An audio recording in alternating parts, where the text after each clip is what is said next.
So have you ever found yourself wondering, maybe worrying a little, about like a hidden plan, a plan to control information online, maybe even shut down free speech? Oh, absolutely. That idea, that concern about who controls the narrative online, it's a big one.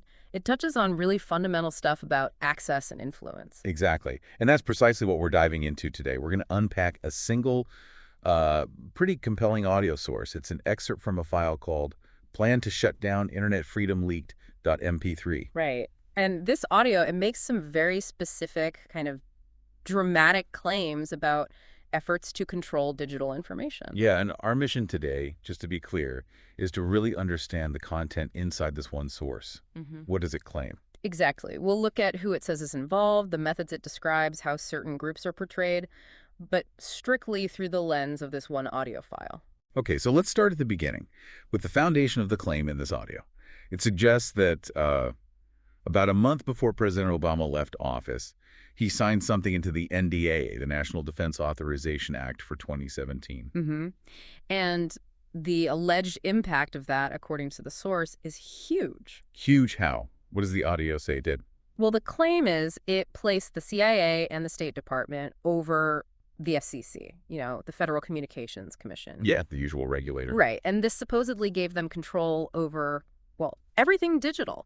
The source lists, cable, broadcast TV, radio, digital information, even print media and online content, basically the whole spectrum. Wow, okay. That's a sweeping claim right off the bat. Yeah. Kind of sets the stage for, deep control. Yeah.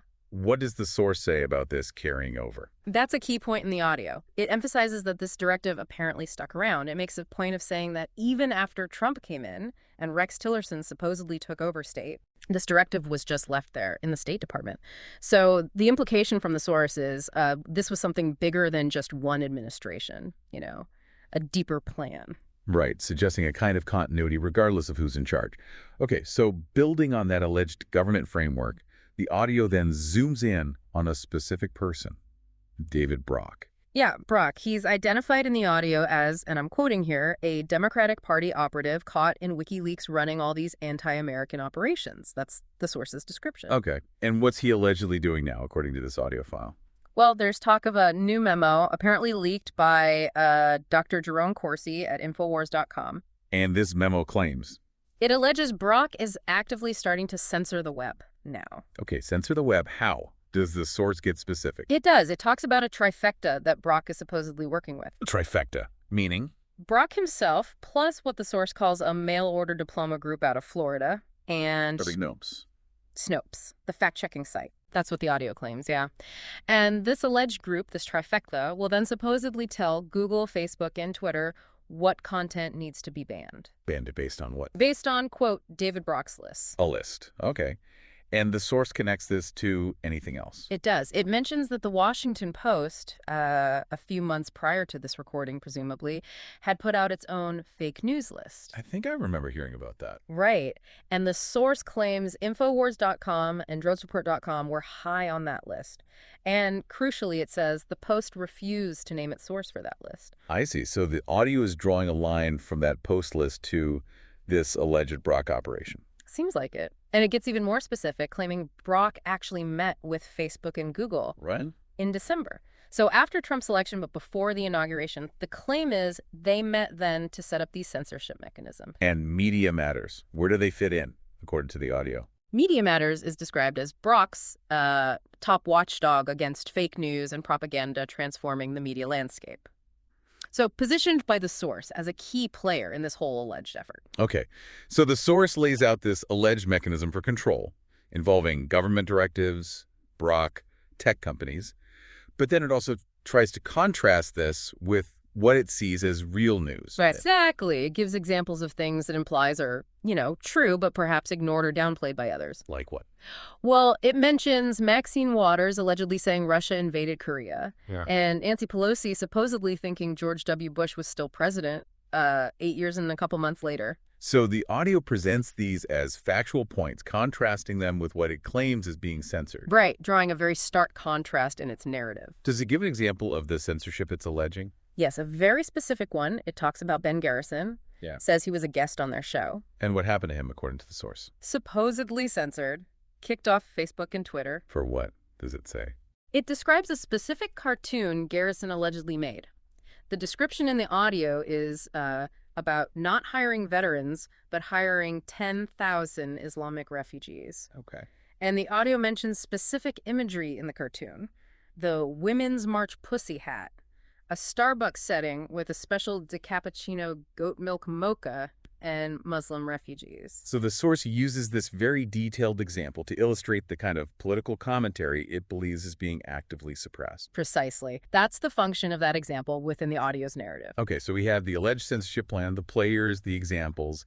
How does the source, InfoWars itself, fit into this picture it's painting? Well, it positions itself as not just resisting, but winning. The audio claims they are destroying the globalist info wars. A pretty strong statement. Destroying them. Does it back that up with anything? Numbers. Oh, yeah. It gives a lot of numbers. Claims its lowest week gets 41 million people on TV and radio, and it emphasizes that's actual watching or listening, not just impressions. 41 million on a low week. Okay. Then it mentions billions per quarter in reach.